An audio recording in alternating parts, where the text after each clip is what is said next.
Ladies and gentlemen, boys and girls, people of all fandoms, welcome to the Ferret and Raccoon podcast, episode 68. I am the Angry Raccoon. I'm Ace. And we are back very close to that very questionable number in terms of number counts. But I can't wait for the next one. The juvenile humour is going to be everywhere. That's all I can really say right now is But we'll see. But yeah, we're back for the first podcast of August. Finally past that halfway point of the year, and hopefully things are going to get better, given how the last 2 weeks have been kind of crazy in terms of news. Been fairly relaxed for me, for the most part. I've been mostly tired from like workish stuff, and it's like, no, stop. But I think the constant flux of rain and sunshine, which is still very unusual to England, has been a bit worrying, I guess you could say. It's been a bit odd. Apparently it's going to start doing even more rains and possibly frost. I wonder why. So that should be interesting. Should be interesting for anyone who lives here. But Ace, how have you been? What have you been up to over the last fortnight? I've mostly been, as I said, tired, but I did manage to get around to a few stuff. Particularly one that I'm going to talk about, which we don't usually talk about much on here. Oh. But first, I'm going to talk about a game I've been playing, being Strafe, the first-person shooter roguelike that a lot of people say is inspired by Wolfenstein Doom, but I think it's inspired more by Quake. Yeah, it doesn't even have the same art style. Yeah, it's considering Quake was the literal first 3D of those first-person shooters, and its pixelated art style, it matches that more. But I've been really enjoying it. It's got some smooth, fast gameplay. At the start, when I first played it, I was a bit shocked at the speed. And now I've gotten so used to it. If I go back to another game, I'm going to feel like a turtle, just going through a swamp. Which where's the run button? Exactly. There's not even a run button on this. You just move fast. Yeah. You're just sprinting, every second. But, obviously, there are a few issues because I nitpick everything, and I think for one thing, it actually overheated my PS4. Yeah, particularly during the tutorial, my PS4 was making a noise a ridiculous fan noise, which is surprising. You don't think the game is pushing your PS4 to its limits, do you? I think it's badly ported. Oh. Because it was a PC port originally. Well, it was a PC, sorry. Have you heard any other examples of that happening for other people? I've heard that it's not a great port for PS4. And also, it has lagged a little, which you wouldn't expect. You don't need that with a game that's high-octane, speedy action kind of stuff. Yeah, so it can be very disorienting. And that was during my first 15 minutes of play that I experienced those. It's lessened a little over time. It doesn't overheat nearly as much. But it is worrisome, and I understand they're an indie kind of people, but the port it's not that great. You think maybe Sony would help them out, Yeah, exactly. But and this is another issue, considering it's a port. The mouse, obviously a mouse on a computer, that is precise as fuck. And it works so well. Controller isn't that precise. Oh. So, just in general for FPSs, controllers aren't that precise. So, I feel like it needs an iron sights for consoles, so you can get that precision. I kind of worked around it, but that's just a console problem. So that's my main issues. Okay. And the fact that it doesn't have a dedicated melee weapon, as far as I'm aware. So when you run out of ammo, you're kind of screwed a bit. But overall, I've been enjoying it. Definitely playing more of this game. Yes. Also, look up the debut trailer for it because it's fantastic. They carry that aesthetic through the tutorial where this lady's talking to you as if you're a member of the company or something. Okay. It's pretty good. Yeah, very well made trailer and concept. Yeah. The next one I want to talk about is an anime that everyone seems to not like because they're idiots, and that's provable fact. Okay. This is The Reflection, the superhero anime. Oh, okay. By Studio Dean, created by Stan Lee. I thought you were going to say Studio D. No. Studio D would be good, though. That's for next podcast. Yeah. But, created by Stan Lee, and so far I have loved it. It's 3 episodes in, and it's got the same awe-inspiring tone that something like the comic Marvels and Kingdom Come have. I'm not saying it's on the same quality, but it's got the same tone, and that's magical to me. I rarely feel that, like, this is godlike, this is, magic in a lot of superhero things. And this has it in its first episode. And the second episode even explains this. So it's intentional, which makes it even better. I guess part of the issue would be that a lot of comics feel like they need to make every hero feel more like a human. So you get an issue where he's just sitting down, drinking alcohol, being a depressed guy. And the second episode does kind of do that, but it works. It doesn't work against the first episode. And I just love it. I've also got the song that they used during the first and second episode stuck in my head. Oh, yeah. It's called Sky Show, and... Is it its opening, or just a song that's being used? It's just a song. It's part of a specific character's backstory. Okay. But it's so good, and it's melancholic. It's amazing. And the art style is just fantastic. It's like a very literal... unique art style, yes. Yeah. It's a literal comic book come to life.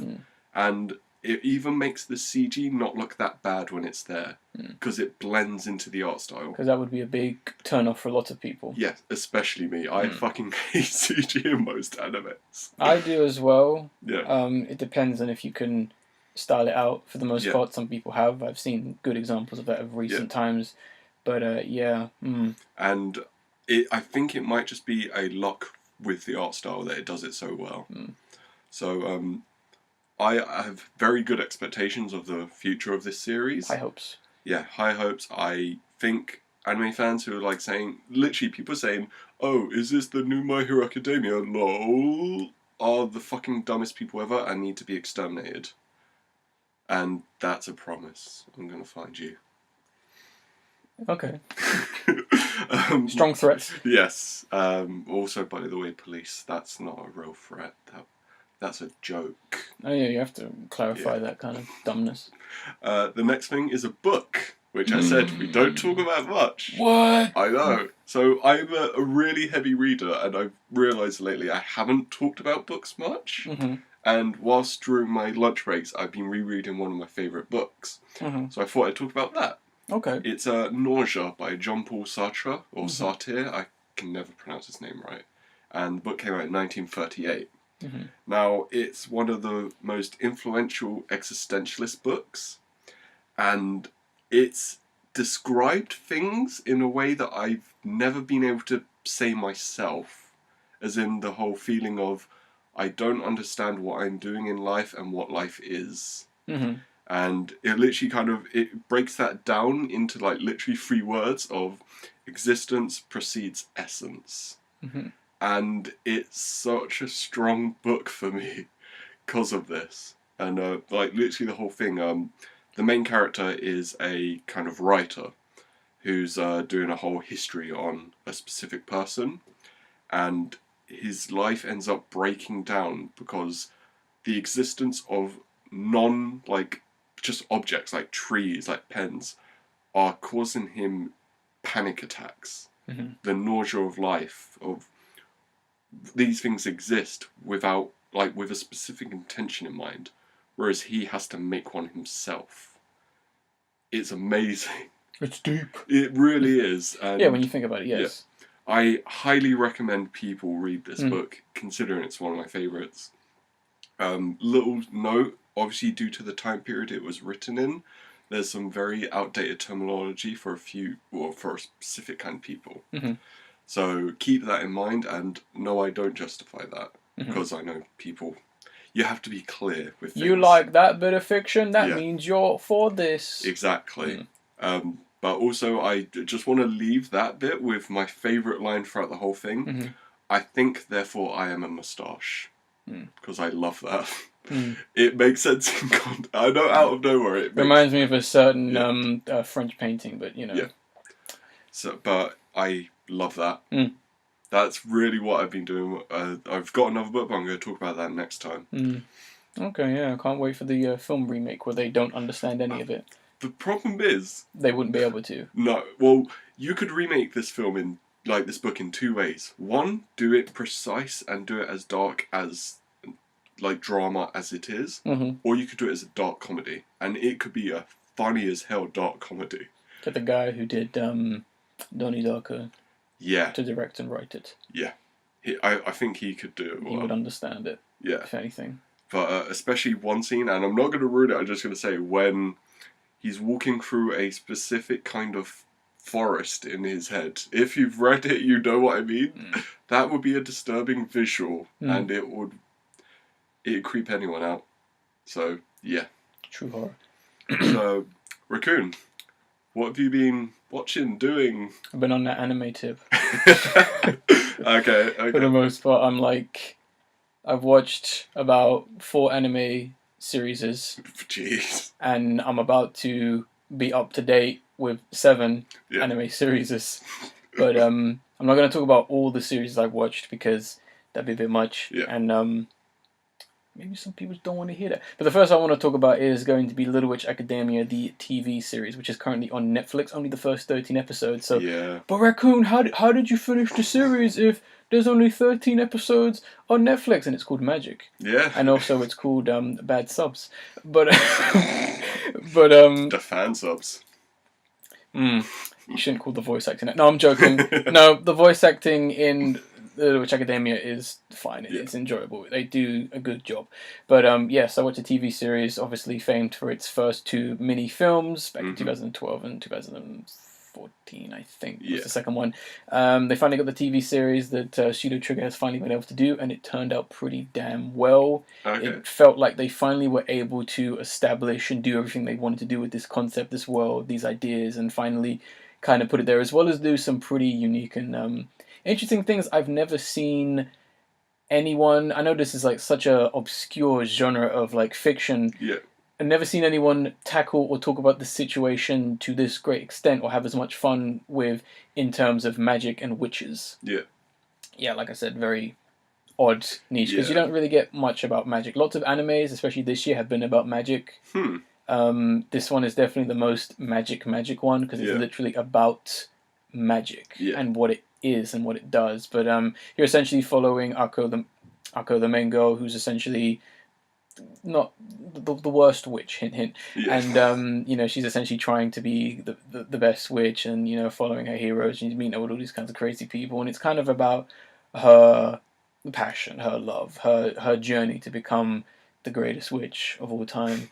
To some extent, I don't really want to spoil too much. It's more one of those you kind of just got to jump in, and you just got to watch it because the series isn't really going to sit you down and go, in the year 19XX, magic was found, and you know, there's no 10-minute opening that goes, here's the world, and here's Aku, and here's the credits. It doesn't really do that. It just drops you in. Is my favorite kind of anime where you literally start it and someone's fighting the dragon. You know, stuff like that. The next thing I want to talk about was a film I went back and watched, and that was Spider-Man: Homecoming. Yes.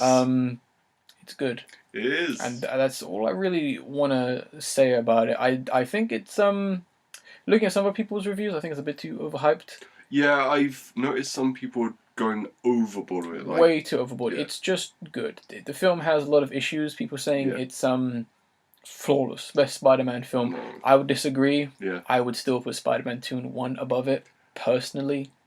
In terms of filmmaking, I can agree. Yeah. But in terms of character from the comics, I would disagree. Yes, and I can understand that statement.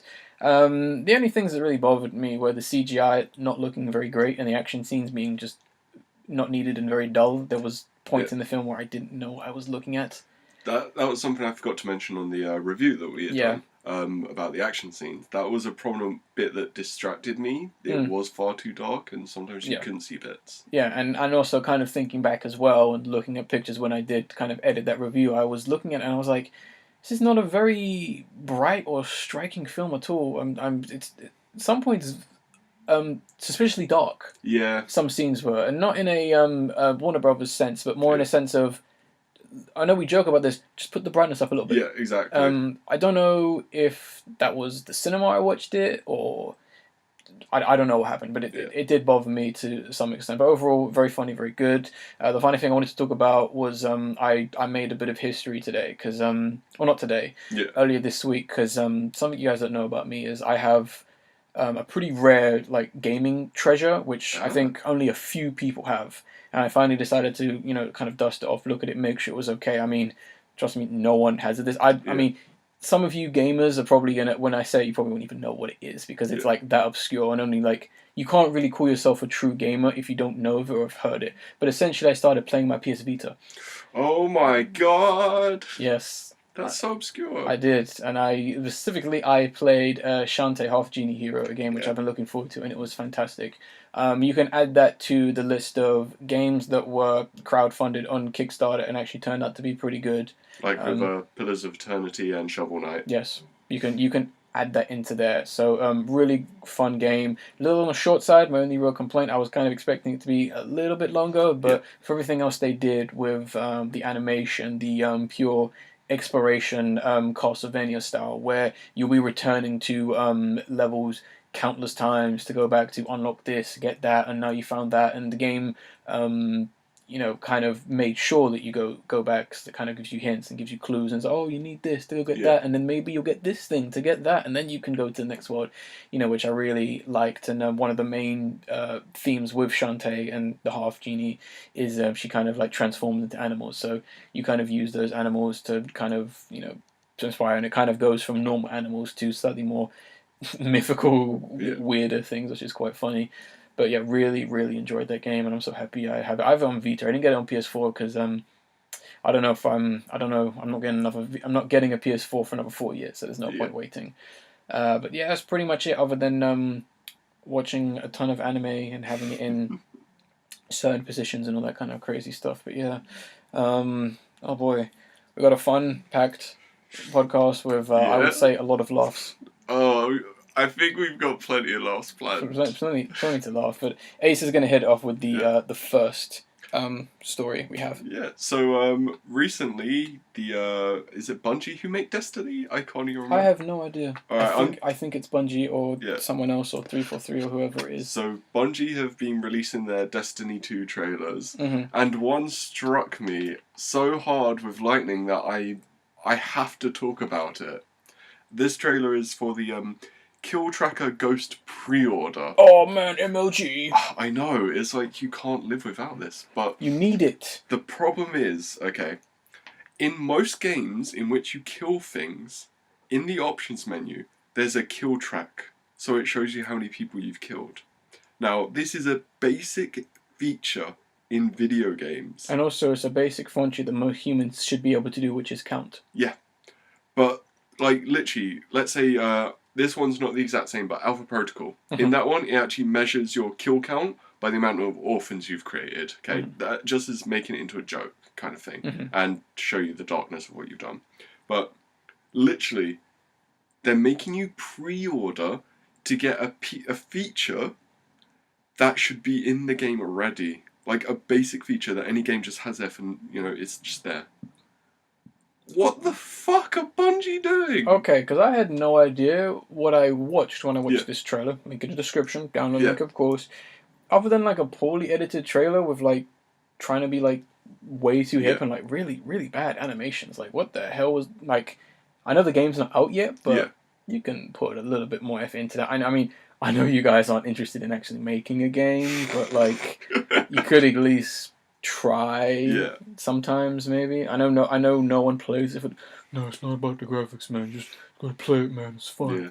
And I know no one plays it for the graphics or the story or the combat or the multiplayer or anything. But it's a good game, trust me. But seriously, this is really bad. If you wanna rule, how do you explain it? If you want a good example as to how to milk and exploit an audience, here you go. Yeah. Basically, I mean, and at the same time, I don't think anyone is allowed to, anyone who's bought the game or the previous game is allowed to complain simply because it's your fault. Yeah. You're literally giving them money, and they are, no joke, literally laughing in your face, and as they have done countless times in certain interviews and certain comments. Simply just don't buy it. Don't buy the game. Don't give Activision, a company that wants to take out EA, money, because Activision is not interested in making games. They're only interested in keeping themselves protected. Yeah. I mean, you literally remember when there was the whole Mankind Divided, like, I can't remember, there's something your pre-order or something. Enhance. Augment your pre-order. Yeah. Yeah. And everyone jumped on that, criticising pre-order, which I completely agree with, because that was exploitative as fuck. For a quick refresh for anyone who's not too familiar with it, it was essentially they had tiers of pre-ordering of a game, so I can't remember what the other two were, but one was like, you get more guns with this one, you get more health with this one, and the third one... An extra level, and then I think one of the other ones was like, oh, if you do all 3 of these or something like that, we'll bring the game out earlier. Yeah, 3 days early. Which was just disgusting. Yeah, and everyone jumped on that one rightfully for its exploitative shittiness. Yeah. But no one's mentioning this. It's a simple feature in the game, and they've exploited it into a pre-order incentive. I can't wait to see the next pre-order where it's like... Pre-order to get your health bar. Yeah. Now you can see your health bar and you'll know how much health you have before the enemy kills you. Yeah. Pre-order gun. Now you'll be able to shoot enemies. No, then there'll be an uproar. I honestly don't think the Destiny fans would notice. They would probably be like, yeah, that makes sense. All they care about is the guns, though. That's literally it. Play Borderlands. As I've said countless times, because Destiny is just a watered-down, lackluster copycat of Borderlands. They don't want fun. Simply put, I've spoken to Destiny players, and they don't know what Borderlands is, and I'm like, oh, so that's why you're playing Destiny. Yeah, exactly. Borderlands looks dumb. I love Destiny. I'm like, oh, really? Notice how we don't speak often anymore? Yeah. I don't excel friends because they play Destiny. I just don't talk to them. But at least we've got more stuff about Activision to talk about. Yeah, Activision, just everyone's favourite company right now, because as of recently, if you've been keeping up with games and stuff like that, they released the Dark Souls trilogy. Yes, the Dark Souls trilogy, all 3 Dark Classics. Souls games. Weirdly, it was a bit of a situation where they mistitled them Crash 1, Crash 2, and Crash Warped. Yeah. Got people a bit confused. People still played it anyway. Yeah. But no, we're joking. So with the recent remake, I'm not going to call it a remaster, because a remaster implies that you took something that was original and just updated it. No, you remade the game. Stop lying. The remakes, which were financially and critically successful, because I guess nostalgia sells. Yeah. Who'd have thunk it? Who would have thought? Who would have thought that mindless drones would just jump on anything because they remember it? I think we need to have like a button where you just click it and it says, I remember. I remember. Only 90s kids will remember this. Only 90s kids remember the member berries. Only 90s kids remember Crash Bandicoot. Yeah. And all the 2000 kids were like, I remember Crash Bandicoot, and it's like, your games were good, weren't they? But so it seems that we may be getting more remakes from Activision, as stated by CEO of Activision, Eric Hisberg. I believe that's how you say his name. Yeah. Who essentially says, we are thinking we have other great IPs in our portfolio that we're considering. No idea why I read it like that. But well, it sounds like an automaton who's just saying the corporate message. Yes. I mean, they should have really got a spokesperson to say it. But essentially what this article says is that they are looking at the idea, because obviously Crash was a really big deal, really big financial deal for them, because I think they also kind of realized no one actually cared about the name of Activision for a good couple of years, ever since they dropped Call of Duty and ever since they kind of acquired a few companies and kind of didn't promote their name on like anything like from Blizzard. No one knows they really exist other than the people who get angry at the Skylanders games. Yeah. To which even then I believe there's another studio doing that under Activision's wing. So they're kind of just like, hey, we have all these franchises which we're not doing anything about, and we're like constantly teasing people with said characters. So I mean, it makes perfect sense, but I still think it's a very bad idea to do that, because we don't need remakes. We need more original and creative ideas. Yeah. Other than rehashing things, because the Crash Bandicoot trilogy is just the same 3 games that released like 20 years ago. There's very little. I mean, you can play as I can never remember the girl. Coco. Yeah, you can play as her. Which is fine. Yeah, it's a nice addition. Don't really need to spend £40 just to play as her because you play as her in the original ones, the second and the third game. Yeah. But whatever. But I mean. So, what remakes do we think they're gonna do? I think what they're gonna do is they're gonna do Crash Team next. Okay. Because obviously Crash Team Racing now with dedicated online multiplayer, fine. That makes sense. Yeah. That's what I think they're gonna do. Then I think they are going to do Spyro. Yes. Here's where it gets kind of funny.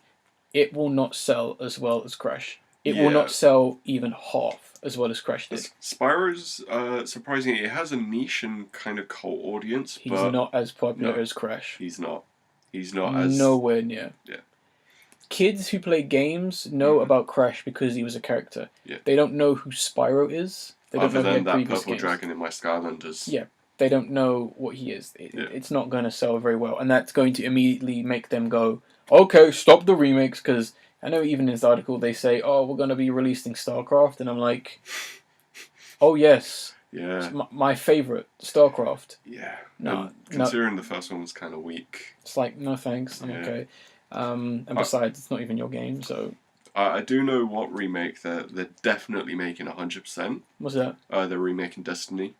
Destiny 2. Yes, they're remaking Destiny. But even then, I would say that's more of a remaster. Yeah, it's just a little updated. It's more of a remaster of the first game. Yeah. But yeah, I mean... And at the same time, apparently they're also remaking the Jak and Daxter series. Oh, okay. Apparently that's coming up this year, which I think is fluff. Yeah. But apparently they're remaking it. Someone else is doing that because I think Naughty Dog still holds the rights, but Naughty Dog's not going to work on anything with Naughty any Dog's kind of... too mature. Naughty Dog is too pretentious to work on anything that looks like a kid's game, so, whatever. They're important people now. Which I also kind of find interesting because when they do those games, because they're doing Jak 1, 2, 3, and X, which is the racing game, Sony's going to realize that people don't care about Jak as much as they did about Crash, because here's the problem with Jak and Daxter. The first game is great, the second one is trash. It's rubbish. Okay. It is so, like, people joke about Crash being Dark Souls. Jak 2 is like Dark Souls because it's so misguided and so needlessly hard, it's not even funny. I wouldn't say Dark Souls is needlessly hard. No, though. But at some point it's needlessly cheap, just to be a dick about it. Because the game's like, oh, this game's hard. So Jak 2 is Battletoads. Well, the thing, you can beat Jak 2, but I think... You can beat Battletoads. You can beat Battletoads, but you're more likely to just stop playing Battletoads compared to Jak 2, because you're like, oh, I just won't do that right now. Fair enough. But it will get to the point where it's like, okay, now I need to do that mission. Yeah. Because when it gets to the point where all I'm doing is spinning shooting just to get past the level, you messed up. Yeah. You messed up big time. Jak 3 is great, except for the second to last boss, which I don't know what they were smoking, because that boss took me almost 45 minutes to beat. Yeah. Because they were on something. I don't even think Naughty Dog was conscious when they were designing that. I think they'd started putting their heads up their own arses. I think that was when they decided to. I think that was the first thing they made, and they just never went back to fix it, and they just kind of went, "Oh, we'll just leave it there." Why don't we just make Uncharted instead? Because they were like, this is such a cool concept, and they never really fixed it, which is a bit of an issue. But I think that's what's going to happen is we're going to very quickly see the end of remakes of games because we don't need them. Well, you've got Shadow of the Colossus remake coming out. Yeah, we don't need it. Yeah. Let's remake a game that's, I think, 10 years old. I think so. It was 2005, 6? Something like that. Yeah. There's no need to remake that. I know we talked about this on the E3 podcast, like I'm sure some of you know, but just so baffling and so unnecessary. You might as well remake Dark Souls. You know what I mean? Yeah.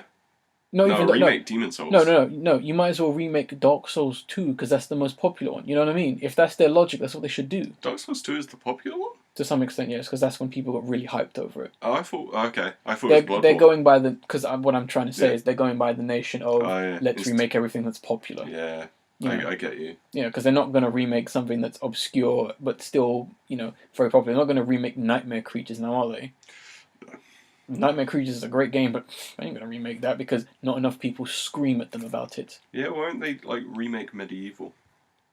That was fun. See, they probably would, but they won't until because They might. I can see them remaking Medieval, but I have a feeling they probably won't because it's a bit too gruesome. Well, that's just what they'll say. They'll be like, "Well, there's no zombies in it, so don't make it."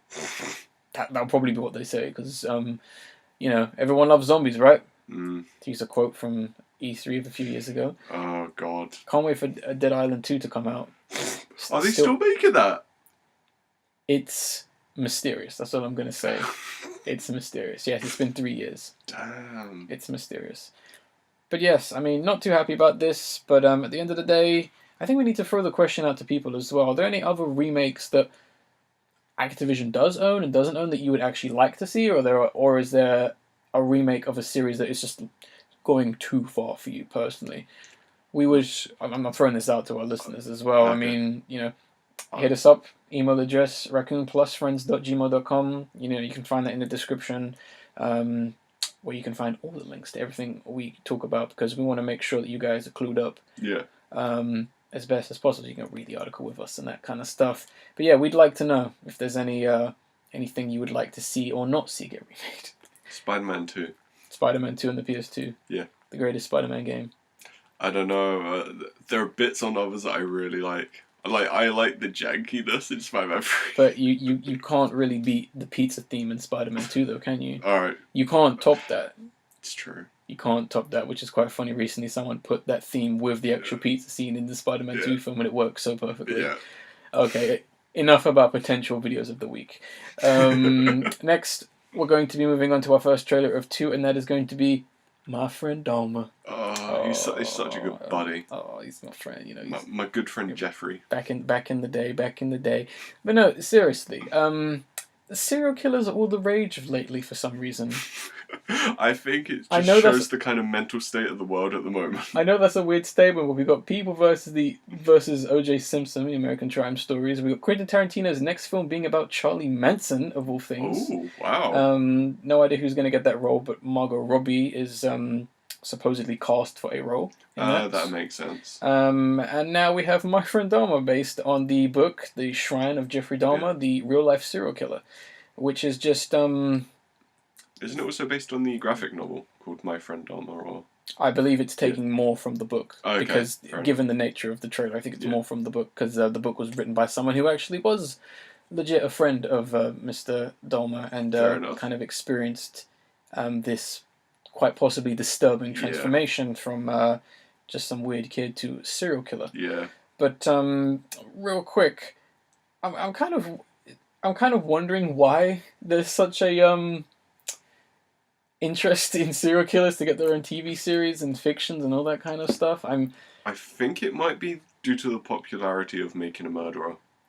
That documentary. That's my guess. I also kind of want to I think it's also partly to do to one quote from a very famous album that I think kind of explains it. Well, two quotes which I'm going to read real quick, so sorry if I sound distant. And that is, the villains themselves were ultimately responsible for the popularity. Audiences love to hate. Yeah. The second quote being, perhaps it's due to the seminal connection that audiences can relate to their experiences in life with the villains and their dastardly doings. Fair enough. Which is, I think that's possibly the reason why people are enjoying things about serial killers. But this trailer is very interesting. It kind of throws you for a loop for the first bit, and it's kind of like, literally why I said, like, My Friend Dahmer, because it's kind of like a sitcom. Oh, it's a weird guy, Dahmer. I really hope he doesn't kill anyone in this film, simply because I would much rather have the lead up to that fact and that turning point, as you do see kind of points where he's kind of going a bit mental and doing his like best Leatherface impression and all that kind of stuff. So I kind of hope it's more about his transition, and I also kind of hope that they I also think it'd be kind of funny and frustrating to see all the people neglect the early signs of a serial killer. Yeah. Because that's one thing that legit did happen. Yeah. That they were just like, nah, he's alright. He's just lonely. That's okay. Yeah. I definitely think... He murders animals? Yeah, what kid doesn't? I do think they're gonna have him kill someone at least at the end.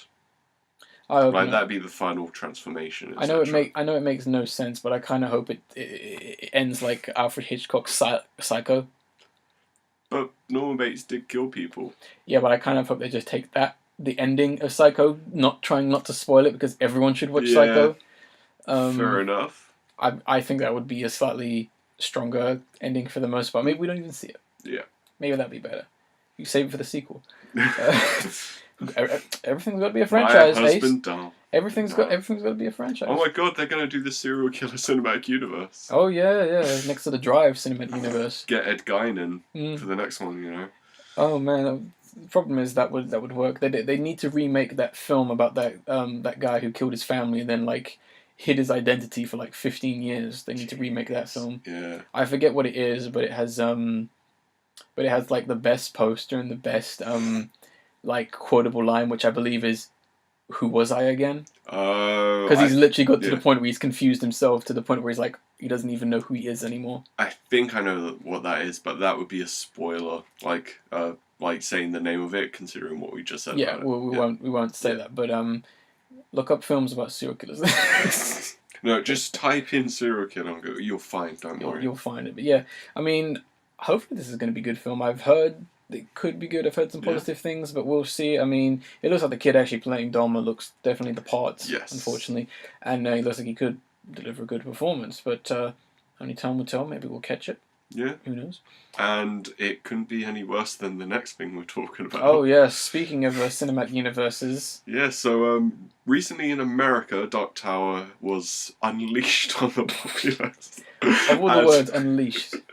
And it hasn't got a very good critical review or rating by anyone. It's actually quite negative towards it. I read a few of the reviews earlier on.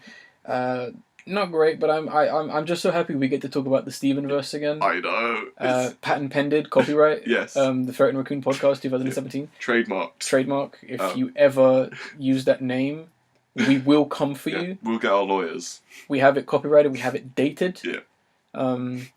I want a piece of this. Where's our royalties? I want 10%. But I want 30% of it. Yeah. Literally. Because that's going to be the only successful film. Yeah. It's not even out in England yet. I think it doesn't come out till the 18th. So you know this. We've got like 2 weeks. Yeah, exactly. 2 weeks for a review, guys. Look forward to it. Oh, don't worry. I am actually going to watch it now. I really have to. So as I had mentioned on the previous time we talked about the Stevenverse, something that no one knew is that they were going to be doing a Dark Tower TV show after. And there's some, insider scoop on my part. And they said that they're still going to go ahead with it. Yeah. Which, somehow. I don't know why. This confuses me so much because I have so many questions about, like, how does it even work? Like, I mean, first of all, is there really a need for the TV series? I mean, I've seen some critics talking about the film say The Dark Tower would have made better for a TV series given its massive spans over 8 books. But at the same time, I'm thinking, and I'm like, so in terms of the film and the series, is the series going to retell the film, or is it going to be a sequel to the film? The problem is the bits I've seen of the film and what people have said, it's kind of a remake of like the early books, but it's also not. It's like the latest one after the books. So then what is the Dark Tower film? Oh no, that is the film, sorry, what I was saying. Oh, okay. The TV show would actually be the events of the books. Because I've also heard conflicting things that the film tries to cram in everything from all 8 books. Oh god. I've heard that it's not even like... I've heard that they literally forgot to make it a series. Wow. That's what I've heard. I could be incorrect, I could be getting false information, but I've heard that they tried to take the best elements of the books, forgot about how good the books were, and then made a generic action film. That's what I've heard. I've heard that so basically I've heard it has the end. Wow. And here comes the TV series. That sounds This is why I'm getting really confused, because at the same time they're in a position, given how poorly the film did, where they could remake the film. Yeah. Or they could continue it. Or just literally do the books as they are. But at the same time, does this confirm that the main cast dies? Because they're not coming back for the TV series. Well, simply put. When I had when I was reading up on the whole TV show thing, they didn't say it would be Idris Elba playing no, of course the not. gunslinger. Obviously, because he's a big star now. Yeah. He can't do TV shows; it's too small for Oh, him. he still does TV shows. No, I know. I was exaggerating. But yeah, it's literally the case of that would be the events of the book, and the film is kind of a hybrid remake / sequel, which doesn't make sense. So then the question, so let's say I go see The Dark Tower and I really like it. Yeah. And then I go watch a TV series and it's treading the same ground as the film. Yeah. Isn't that going to immediately piss off anyone who's now just been introduced to the series and or is familiar with the series? Yes. Because I'm wasting my time. I've already seen this. Exactly. The only thing that I can assume is that the TV show is going to do it better. Because they're in that position where they can, but I don't think they're going to, given the showrunner of the series, Glenn Mazzarine, or however the fuck you say his name, who is known for ruining The Walking Dead. He was the original showrunner of Season 2. Okay. Yes, everyone's favourite season of The Walking Dead, Season 2. I genuinely know someone who likes that season, and that's why they're not on this podcast. They actually give a. That's why Ferret's not here. No, I'm just... They give a pretty good justification of why they like it, and I see their points. So that's just made it more mixed for me. Well, I disagree. No, I get you. But yeah, I mean, if they wanted to get someone of Walking Dead fame, get Frank Darabont, who did a fantastic job with Season 1. Isn't he doing Invincible? I believe so, yes. Yeah. So, I mean, yeah, he's busy, but because I have a feeling they just wanted someone of a good TV series name to put on there, and that's all they could get because the guy has worked on nothing good, and watch any interview regarding Walking Dead with him, he doesn't know anything about Walking Dead or what the hell he's doing. Only his comics. Well, only the comics. Sorry. I wouldn't even give him that. I think he knows the. Oh no! What, David Mazzarine or whoever? No, Glenn. Oh, okay.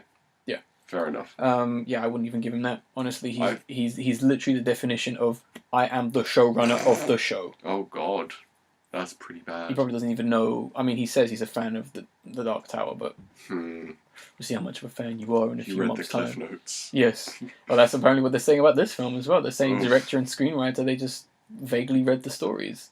I'm also hearing that the main reason why the film turned out the way it did, this is just going on reviews we've heard, we've not seen it yet, and that is because too many cooks. It seems that TriStar, the half company of Sony, MGC, the other studio, and King all had creative control over it, and it got to the point where if one company didn't like one cut of something or one cut of the trailer, they would have the authority and the power to change it. As well as Stephen King being one, he had overall creative control over a lot of it. So he essentially went in and changed whatever he didn't like. Wow. But at the same time, if his creation didn't, basically it was a ricochet effect where they were all fighting over what they wanted this film to be, which is probably why it ended up the way it is, being a very confused film. Yeah. I rewatched that first trailer and I was very annoyed to see the house from The Shining there again, and I just got so pissed off because I was like, that makes no sense. And as I already said, when I saw the Pennywise thing, which is the dumbest thing ever. Yeah. Like, it's so I can understand putting the hotel there as a dumb reference, but when you're going that far. Yeah. And with the mist as well, it's just like, oh god. But that brings me to the final point I have, going back to the Stevenverse. They're pushing this so hard. I know. But at the same time, they're this dumb universe. If they keep pushing, people are going to push back even harder, which we've already seen.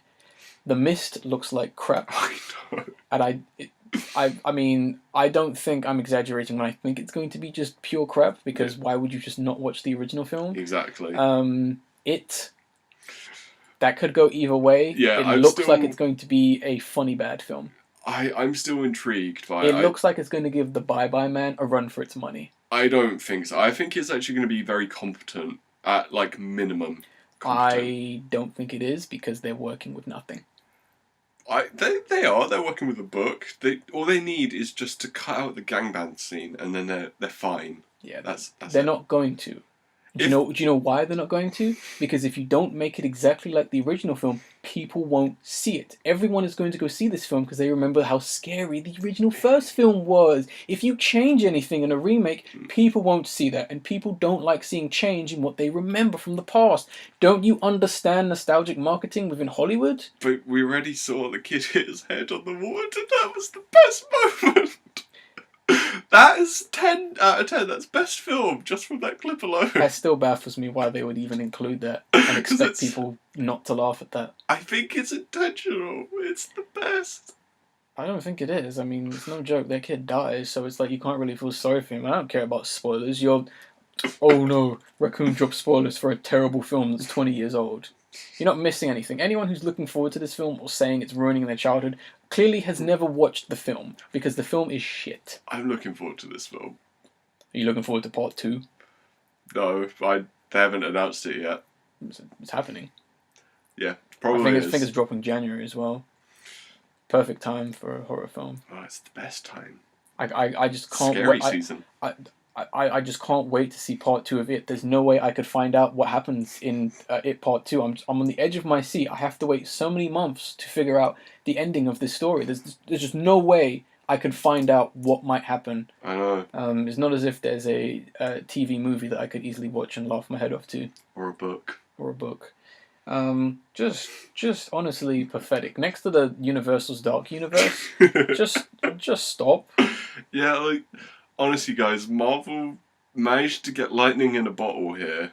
You know, don't try. And given the fact that the Marvel property exists within one believable universe, that makes sense. When you're literally... I say believable stretching it. But compared to other things? Yeah, compared to other things. No, I wouldn't say that. But compared to the Steven universe, there's no need for his stuff to connect. If you want to...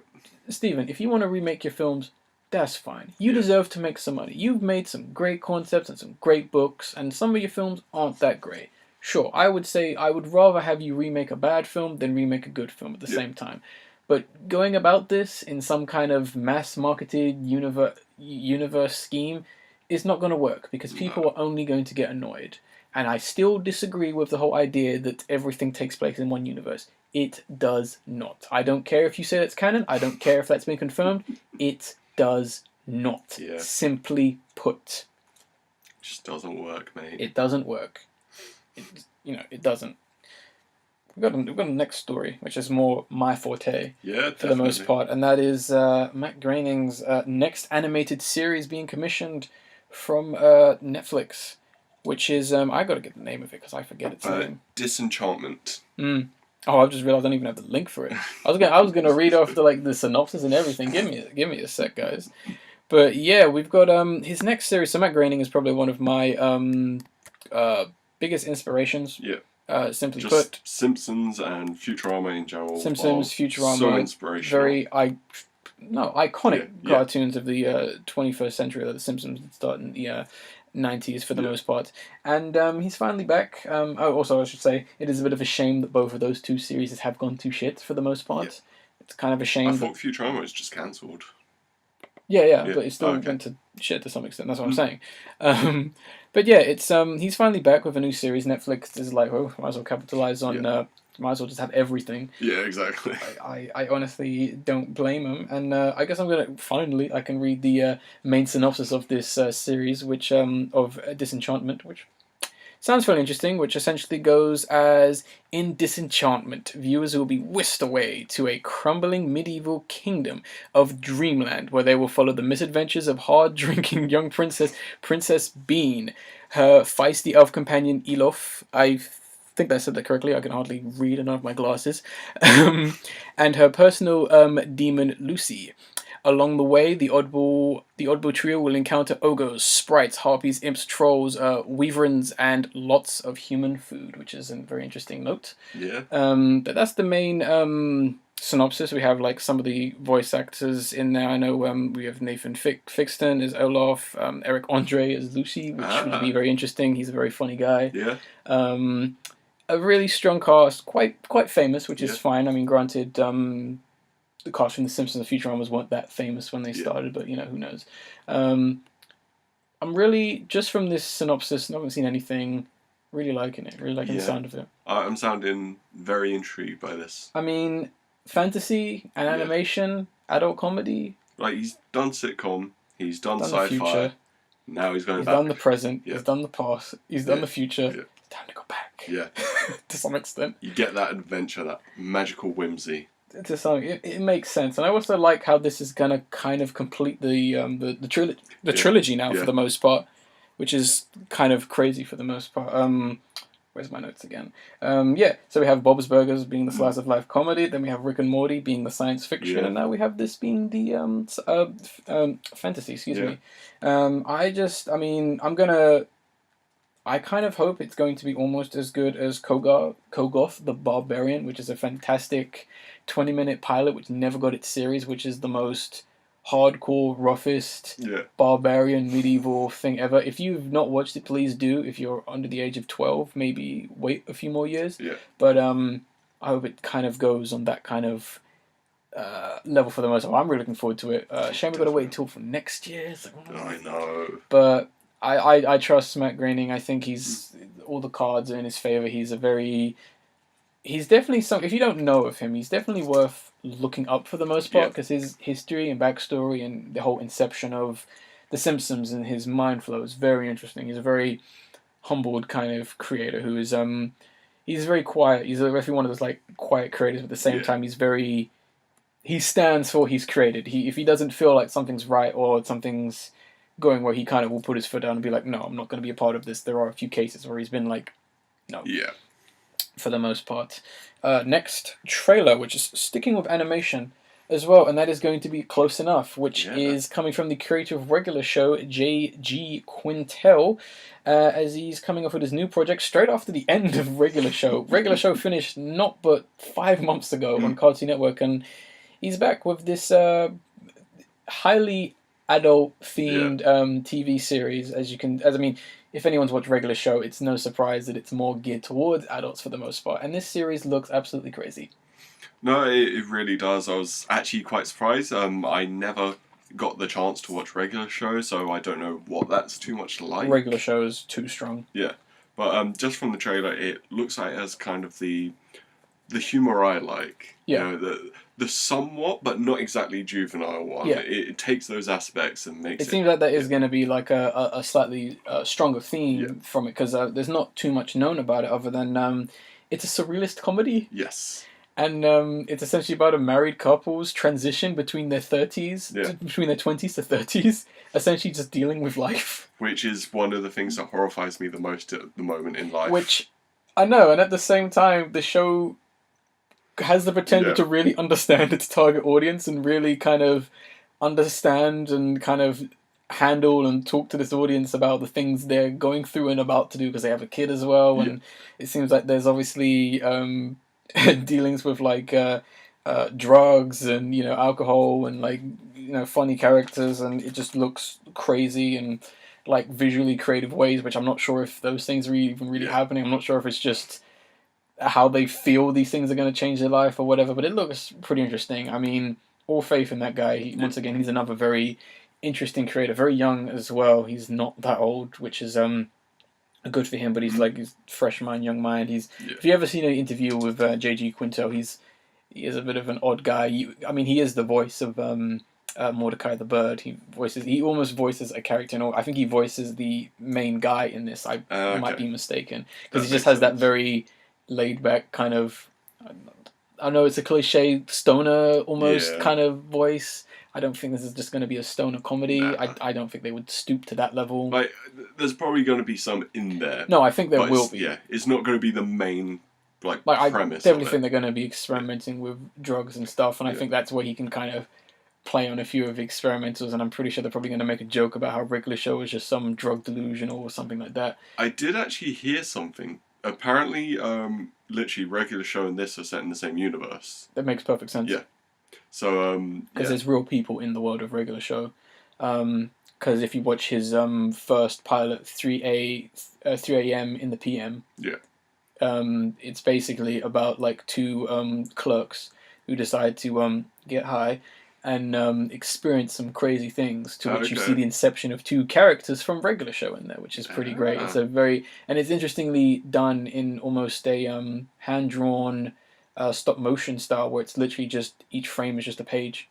That's interesting. Which is and you can even see like the markings of the pen indented in the paper as well. You can see just how rough it's done, but the concept and the style and the fucking way it ends is just hilarious. I can completely see why Cartoon Network was like, we want you to make a cartoon for us, because he's so weird. Yeah. Because he just I can't remember the exact basis of it, but he has like the 3-rule principle for his structure, where it's literally like 20% intro, 30% issue, 20% random ending, which is how he does the basis of every regular show episode, which is probably going to be the same with this. Yeah. Which makes too much sense, because some of the visuals just look so dumb and just so hilarious. It makes me laugh. No, it's definitely one I'm going to be looking for. Yes, definitely. I do kind of hope it kind of joins the good slew of good cartoons. The next coming, if you want to talk about it, because Simpsons and Family Guy is pretty much dead at this point. Yeah. It's all about Bob's Burgers, Rick and Morty, and some of the other shows which are a bit low key, like The Legend of Chamberlain Heights. That's that's decent, and a few other ones South Park you can throw in there as well. Yeah. And a few others. I think like Archer's most recent season hasn't been the strongest. Always forget about Archer. I always forget about Archer. But hoping the next one will be good. We'll see. Yeah. Kind of want to see them bring back Frisky Fandango. Okay. That'd be funny. Yeah. As a joke, even Archer, that would be funny. But yes, that's cartoon talk right there, guys. But next up, we're having a massive fight here. It's a battle over Superman's moustache. A big one, yes. So recently there's been, a lot of kind of problems with the production of Justice League. Really? I know, it's surprising. Are you kidding me? I know. What? So obviously Zack Snyder had to stand down for personal, family issues. Joss Whedon's taken over, and they're actors, they have stuff to do. So you got Ezra Miller, and he's working on another Warner Bros. Thing, which is fine. Yeah, it makes sense. Henry Cavill's doing Mission Impossible 6. Yeah. So for that role, he had to grow a moustache. And a 5 o'clock shadow. Yes. Don't forget that awesome moustache and 5 o'clock shadow. I'll give him props for that. He works it. Yeah. He owns it. So, and obviously, Joss Whedon thinks that the film needs some reshoots, and I quite love why he said this. Yeah. Apparently, the film needs some connective tissue between the scenes, which has been a massive problem with all of the Zack Snyder films. You got scene, but they never work together. He kind of forgets one of the basic principles of filmmaking, which goes to show that he's not a filmmaker or a director. Because at the basic sense of it, a film is just a collection of scenes and concepts and ideas that altogether can create some kind of narrative. He never does that in any of his films. You need to have that flow from scene to scene. There's got to be a point to every scene. It can't just be, I love Superman, isn't he strong? Yeah, it can't. It's literally... Look at Batman, he's great, isn't he? You need to connect it, and he doesn't do that. No. So, obviously, Joss Whedon's doing...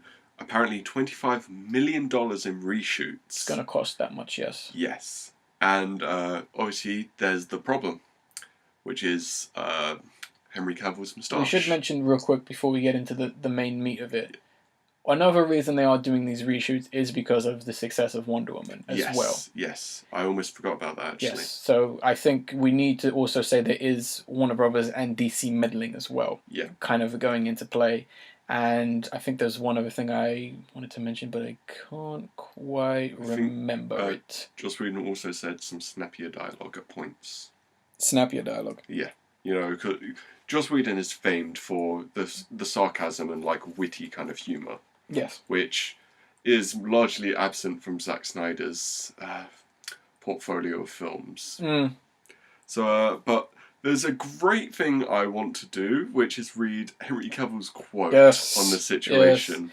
Yes. So yeah, to be fair, he's being such a good sport about this, and he's kind of having fun with it. He's having a good joke. So on Instagram, he posted a picture of this large kind of set where they've got camera and rigs everywhere, and he put this with it. Dear followers, it is time to finally set the record straight in this moustache fiasco. Pictured above is not a set on MI6, but is in fact the latest in a series of weapons being designed by Warner Brothers and Paramount Studios to combat the entity known as Henry Cavill's moustache. Perfect. There's been no discussion over whether to shave or not to shave for the Justice League reshoots. Simply a relentless campaign to put an end to the seemingly inexorable conquest of this despotic stache. It is not a question of if I should shave, it is a question of how can we possibly be victorious against such a beast without bringing our own doom raining down upon us.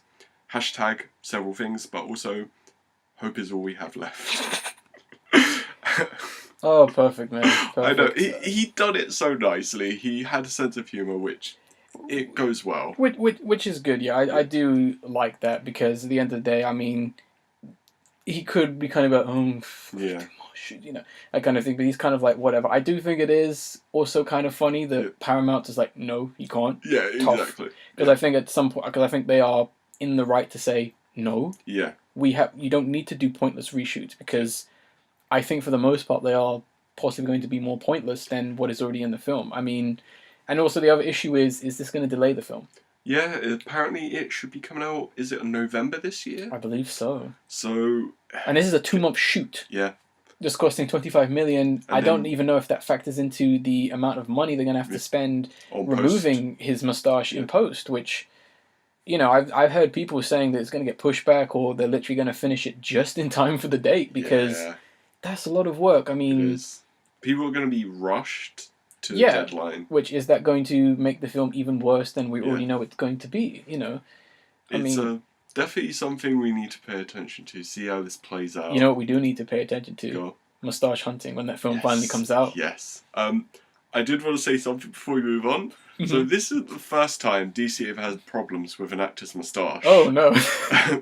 If anyone remembers the classic Batman 66 series, Cesar Romero would not shave his moustache for the role of Joker. So instead they painted it white face paint, which, looking back, is hilarious. Yeah. And if you've watched the Return to the Batcave, like, kind of behind the scenes, like, it's a faux kind of documentary. They have someone literally playing that part saying, no, I'm not shaving my moustache. And it's so good. I love stories like this. It's like that one guy when they were they made a film, the documentary film about this. The one guy who was just being difficult on the set, and he basically ran off into the jungle and started his own fucking clan and started attacking the film crew all because he couldn't get what he wanted. Oh, that's brilliant. It kind of reminds me a little bit of that, but it's funny. But this is it's a weird story to come from Warner Bros. And DC, because they can't seem to catch a break, whether it's their own fault or other people's fault, because like I said, I think these reshoots are pointless, because you can't really say if something that's dying most of the time is a chance. It's very unlikely, especially if you're not going to even try, or especially if you're going to be on your high horse and be like, no, our films are perfect. Although I will note, despite now directing the film, Joss Whedon's not going to receive a co-directing credit. At best, I think he's receiving a credit for co-writing and screenplay. Yeah. Which isn't really a good thing.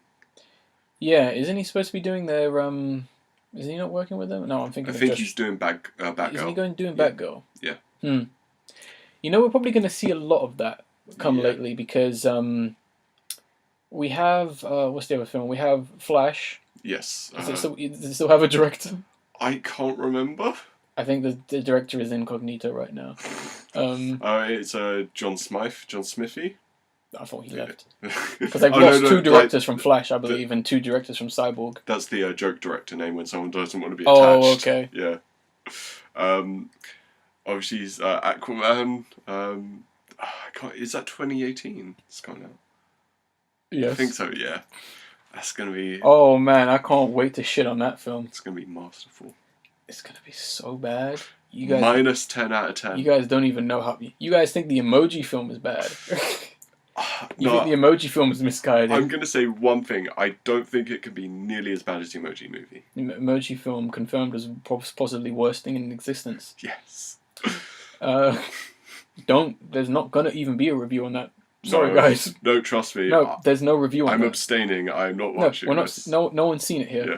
No one's seeing it, and I do like how everyone else is not seeing it. Yes. But yeah, I find the whole situation very funny, because they finally get its success, and they're like, oh, we've got to make it more like Wonder Woman, put all this and that. We've got to actually put heart into this film. I do think it is a bit snaky that Josh isn't getting a credit because I bet you any money when they did the director's cut and everyone goes, the scenes that Josh directed were fantastic, they'll put him back in the credits. Yeah. I bet you any money they will. Because Zack Snyder is being partly removed from his higher position in Warner Brothers anyway, because obviously he hasn't done anything positive. The problem is, I've actually heard like rumors lately saying that they're going to give him more control. No, I've heard they're giving him less. Literally, like last week, I've heard that they're giving him more. Well, then that's new news to me. Yeah. Because I heard they're partly bringing his position down because he hasn't done anything except make good money and make bad films. I think that's literally why. It's the money. He makes the money. Somehow. I mean, he's not even a big name. Same with Ben Affleck. He's not even a big name. Girls don't even fucking like him. So Zack Snyder's become very popular amongst the edgelords. He didn't even direct Suicide Squad neither. He had that one scene with Flash and Captain Boomerang. Jason Momoa and guy who played Joker. Jared Leto. They're also ruining DC as well. I wouldn't say Jared Leto's ruining DC. Terrible performances and piss poor personalities. I still say his performance was better than people say. Aren't going to help neither. Because trust me, they're going to fire Jason Momoa over some dumb shit he does in a couple years' time. Yeah. Knowing that guy. He'll end up punching someone. Yeah. And then saying Aquaman sucks. Without realising that's his own film. No, he'll punch someone and say, what do you mean Superman can beat Aquaman? You don't know anything about Aquaman. What do you mean Ant-Man made more money than my film? That's just another man film. Yes. Oh, God. Oh, I can't wait. That's going to haunt him forever. I know. But I think we should move on and we should Pokemon Go. Oh, no. Oh, no. I told you I had a bad setup for that before we started. Email us at raccoonplusfriends@gmail.com to let us know how bad that segue and joke was. Send your hate mail directly to Ace through gofuckyourself@gmail.com. Link in the description and the download link, of course. But no, we are going to be talking about the Pokemon Go Fest 2017 that was held in Chicago on the 22nd of July. Yes. And we're essentially going to ask and discuss what went wrong, as well as laugh about what went wrong. We're going to put our thinking caps on. Yes. Get a nice pipe. Serious talk, guys. And then think a position. We're going to be like statues. So, I think the first thing, okay, Pokemon Go has been dying out for a while. Unfortunately, yes. Yes. It was a fun game, but all the features people wanted have been implemented so late. Yeah. People have already jumped ship and they're not coming back. Yes. And so then they do this festival. Mm-hmm. And I don't know how many people attended. I didn't see that. Roughly 20,000. 20,000. Okay, that's not as bad as I thought. I was going to say, probably get like 5,000, 10,000. So, yeah, your market demographic has already gone downhill. Mm-hmm. And from the videos we've seen on this... Yes, we got one video done by... Oh, I'm forgetting the YouTuber. Bob Vids. Who's a great guy. You should watch Great guy. Please go subscribe to him. Yeah. Who did a nice compilation. Just 7-minute compilation of some of the stuff we've seen and we're going to link there. Although we are going to talk about some other things to do with it. But if you want, pause this podcast, go watch the video, come back to this discussion. It's in the description. Like 7 minutes. Download. Yeah. If you want. Or you can just laugh at what we're about to say. It's up to you. So it looks like it was mishandled. Big time. The whole thing. I'm not sure they knew what they were in for. Obviously, like 20,000, that was more than I thought was going to be there. Mm-hmm. So you got 20,000 people, all in Chicago in one area, all trying to access this app. Yes.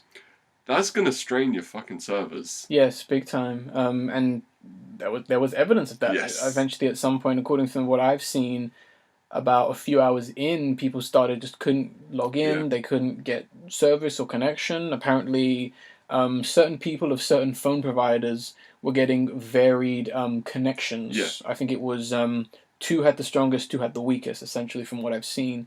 And obviously, that's going to get very frustrating if you're coming out here to essentially get Pokemon or essentially get something out of this. Obviously, the smart thing about it, obviously having charges and all that kind of stuff, but it seems that they just couldn't handle it. No, they really couldn't. And you could see this from the audience. I think it has to have been one guy throughout the whole thing. Possibly. Where they were saying, everyone get on Pokemon Go. It's like, we fucking can't. Yeah, Oh my God. It gets to the point where the CEO of Niantic, the people who make Studio Go, was just kind of put on stage, and people are booing. I know, Mr. Hanky or something. I can't remember his first name. Something like that. Yeah, he's basically booing, and then I think it does get to the point where he's kind of saying, I know there's some issues, and someone just screams, "Fix the game!" Yeah, it's like, we're working on it. Yeah, we're working on it, which is shouldn't really answer the heckles. I know. And I know we have like these 4 kind of cringy presenters who are throughout the most of it, and I know there is a bit where they're like, one of the ladies on the stage is like, go out there and get as many Pokemon. Kind of the quote you said, and there's some guy screaming, "We fucking can't!" Oh no! And then we have to talk about Mystic 7 or whatever. Mystic 6, whatever he's called. Okay. He's the cringiest person I've seen. Where did they find this guy? Well, Pokemon Go's his life, so... It's his full-time job, of course, yes. It's his lifestyle, so he had to be there for this. No, sorry, you just reminded me of something quite funny. I'm going to tell you after the podcast. But, so obviously, he would have to be doing a lot of presenting, and he decides to teach us about his method of Pokemon Go catch. Yeah. And... also kind of teach us some cooking at the same time with his savage seasoning. Oh, savage seasoning, yes. Like, what the fuck is that? Get a little bit of paprika, get a little bit of chicken seasoning. Throw a nanette berry, and then you catch him. Spice it up. And then you just savage. You're going to burn that with some oil for 5 minutes. Cook that up, toast the pan, switch around, other side. More savage seasoning. Now you got your chikorita. All served up. Ooh, spicy. Eat your heart out, Gordon. And I think the one that's the most confusing, that one was just dumb. Yeah. So it's like, getting my feet wet catching these...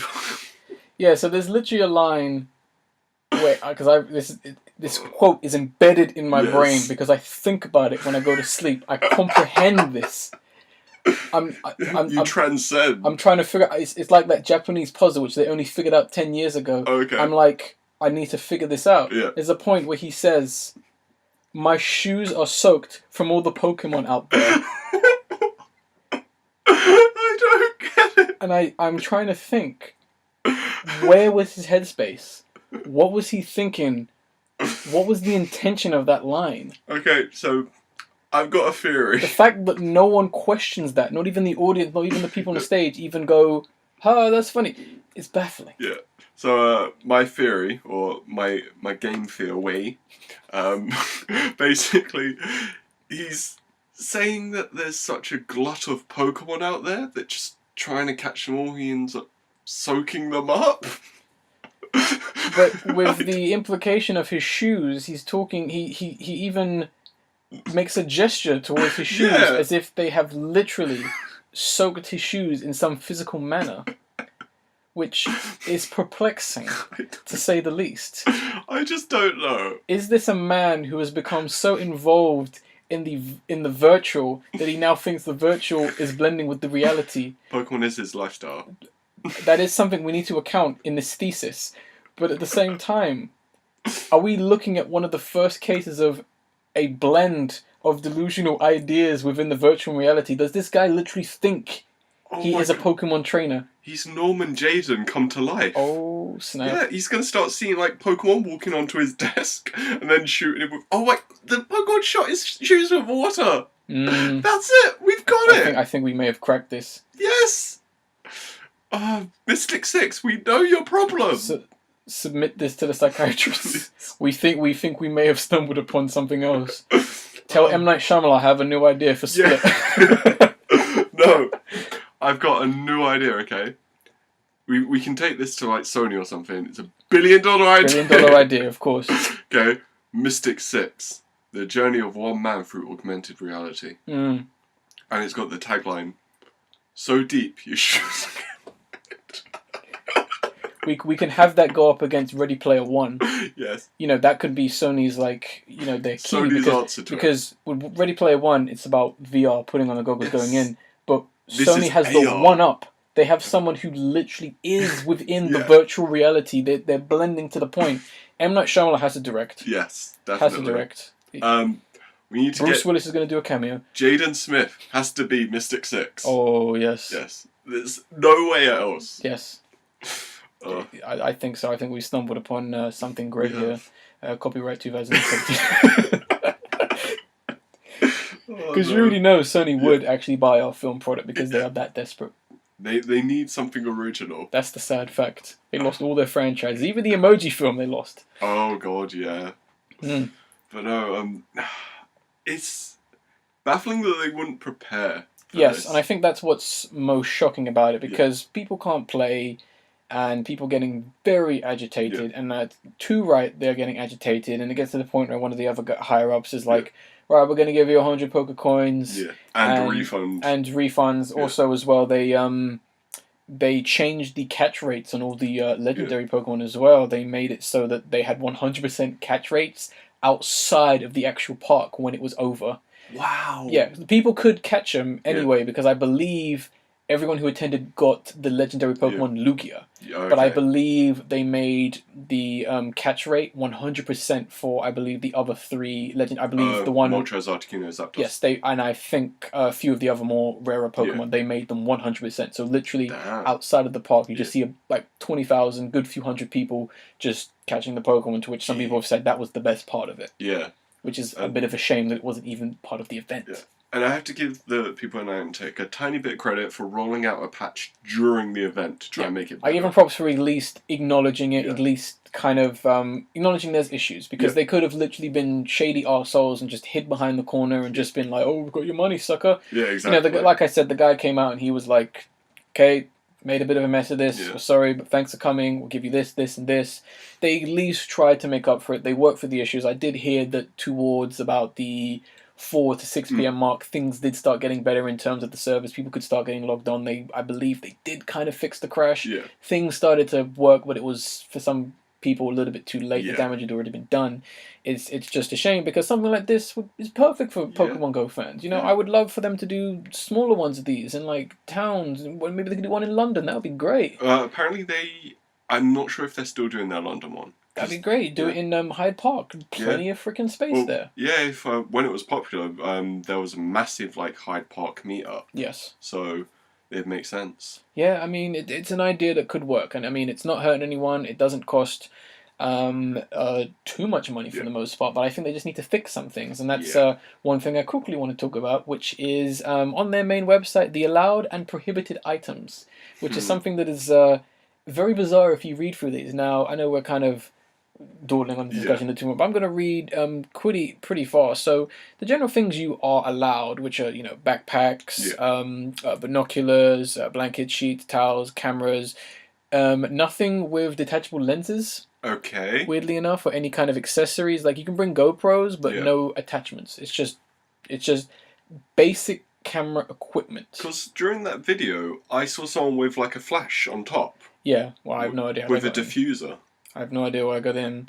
And other kind of sealed things, you know, like water. You're only allowed to bring 1 liter per each bottle. Wow. Okay. Really baffling things. The things that are prohibited: no e-cigarettes, vaping devices. Makes perfect sense. Enough. Aerial canisters. No professional recording audio equipment. Any and all professional video equipment. Any and all camera accessories, selfie sticks, tripods, MONDO pods, GoPro mounts, attachments, attachable lenses, and other commercial equipment. Drones, of course, are not there. Coolers of any kind. So if you wanted to, you know, have a cool one with the boys, no, you can't do that. You know, glass containers, you know, because they don't want to know firearms, of course. Illegal substances, drugs, of course, outside food or beverages. So essentially, and no umbrellas, of course. Don't you dare bring an umbrella to the Poker Fest. Don't you dare. But there's tons of things you can also read through. No chairs of any kind. Just kind of looking as well. Bicycle chains, none of that, because we don't need another case of people hitting each other with bicycle attacks. The bike lock. We don't need that, please. But as you can see, very weird, because it seems as though they're more trying to sell things. You Yeah. buy food there, you buy drinks there. I'm guessing there would have also been places for you to sit and all that kind of stuff. But at the same time, the way you're looking at this, it almost seems as if they don't want anyone to record such a Magnus event within history, especially something to do with the company, put on by the company, nor do they want anyone to even be in any kind of comfortable, relaxed situation. Granted, there were tents for each team within Pokemon, but at the same time, I get the feeling that they kind of just imagined people would stand around in a park for 10 hours just doing nothing, which is not a good idea. It's not a good visual image from any kind of marketing standpoint. If you want to make money, that's fine. Sell t-shirts, sure. But that's weird. Yeah, especially the recording equipment, because Pokemon Go is still, like, a lot of people do YouTube videos and content like that. I've seen people have GoPros attached to their heads to the whole experience, Oh, I caught this legendary finally. Would you not want to capture that moment? Exactly. You don't want some guy just going, nah, you can't come in with that camera. So, I think here's where we have to say, what's the worst festival that's happened? In recent history. I was going to say, we've got the 4. Got the 4, yes. We've got DashCon. Yes. We've got Pokemon Go Fest. Yes. We've got Rainforest. Yes. We've got Fire Festival. Yes. Mine's Fire Festival, but it's kind of because I love what happened. I think I can understand Fire Festival because people could have legit freaking died. Yes. And that's but eat the rich, that's fine. That's Let them die. another issue for another time. But at the same time, if someone died, it would have been some serious trouble. Yeah. The other 3, it was just some shady BS for the most part. I am going to say it's tough. Yeah. Because at the end of the day, no one got hurt at DashCon because it was just sad. You know what I mean? I think they got emotionally abused. But it was just sad, the kind of things that happened. I would kind of say, given its legacy and what has transpired because of it, I would say Rainforest. Okay. Simply because of the amount of stuff that happened and the fact that, for anyone who doesn't know, it is a fursuit convention. Yeah. Given the amount of negative exposure that subculture got when they really don't need any more negativity towards their name. Don't. But at the same time, you have people within that fandom just going, right, I'm going to make everyone look like a absolute arsehole there. I'm going to say that one because the damage is still felt today. Okay. I'm definitely saying Fire Festival because... perfectly understandable. Fuck them. Yeah. I don't mean the people behind it, I mean the people who went. I suppose they, not literally, but yeah, I mean, that's what I would say. I don't know. I think for me, Pokemon Go Fest comes last of them simply because at the end of the day, I can still see people coming out going, I had a really fun time, it was enjoyable. Kids probably didn't notice any of the bad issues or anything like that. I'm sure for the most part... Except for the phones running out of batteries. Yeah, I think for the most part, the worst most people could have come out of it was just... it was a bit annoying in the beginning. I wasted my time here. But at the same time, did they really? They got the free coins. They at least hopefully got the Pokemon they wanted. It was at least an experience, part of history, So that's why. And they got to see a madman. Yes, they did. In live. They got to see M. Night Shyamalan's a preview of his next film. Yes, exactly. The film should probably just going to be called Six. Oh, so you don't know if it's a prequel to The Sixth Sense, or it has something to do with Split, given the fact of his. Freak out nature because there's a split duality between the virtual and the real life. I get you. Oh my god, it's going to make it into a 6-banded universe. Yeah, it could fit into either 2 possible franchises. I like this. I'm going to have to call M. Night. Yeah. Give him a call. I know Will Smith has his number, so I'll have to give him a call. But when you see my name in the credits... we know who to play. Exactly. Oh boy, I'm being that much. You won't see me on this podcast no more. No, it'll just be me now. Be making that moolah. Oh boy, we have some fun. We had some laughs on this podcast, but I think unfortunately it's time to end it. Which we're going to end it with the video of the episode, which is going to be MONDO GROSSO. I believe that's how you say it. This is a Japanese artist, so I'm not sure if there's supposed to be any kind of. I think MONDO and GROSSO are both Italian. But I was just going to say, given the fact that it's a Japanese artist, I'm not sure if it's supposed to be said in any particular way with any kind of But with the song Labyrinth. Now, the interesting thing about this pretty cool video is it's filmed in a few very famous locations in Hong Kong, to which one of the areas was used as a level in the Resident Evil 6 game as well, one of my favorite levels. And also they shot parts of the awful Ghost in the Shell remake there as well. So it's a location that's becoming very popular with inspiration and film people of the like, because it's very interesting, somewhat neon lit back alley area, and the song's also pretty nice as well. So we're going to be leaving you with that real quick, although we are kind of running into time. Quick update on what's happening on the channel. We like to do these on the first of the month, so as some of you may know, we have an audio commentary track that went up fairly recently on Jurassic World. Now, audio commentary tracks are something we're going to try and do as often as possible, because we like films, and we like to discuss films, and we like to engage discussions about film, because it's a very important part of media, entertainment, and culture. So if you've seen Jurassic World, if you've never seen it, get yourself a copy and download the audio thingy. We also have a brand new playthrough going up, which is going to be interesting. We done this one a while ago, and it's just I just haven't found the right time to get it done, because I've been busy with some things, but it's finally going up. And I'm going to be working on some videos as well. Okay. So they may be up August, they may be up early September. We'll see, but we also have some film reviews. We might have a ton of film reviews this month. I mean, given the fact that we already have at least 3 confirmed ones already, with a possible maybe 5. We'll see what happens. And I'm not just talking about our reviews and discussions, I'm also talking about quick reviews and maybe something else. But we'll see. But that's what to look forward to. So if you're not subscribed, please do. You can follow us on all the links in the description. Email us at raccoonplusfriends@gmail.com. Download the podcast, listen to the podcast, do what you need to do. We would enjoy any kind of support, because it's always cool to have discussions about things that you're interested in, and we'd like that too. But if there's not anything else you'd like to add, Ace, I'll end this podcast like I always do by saying I am the Angry Raccoon. And I am Ace, who's got to go fast. Oh God. Oh, hint, hint. Exactly. And we will see you on the next podcast. Off to you, son. Alright, laters, guys.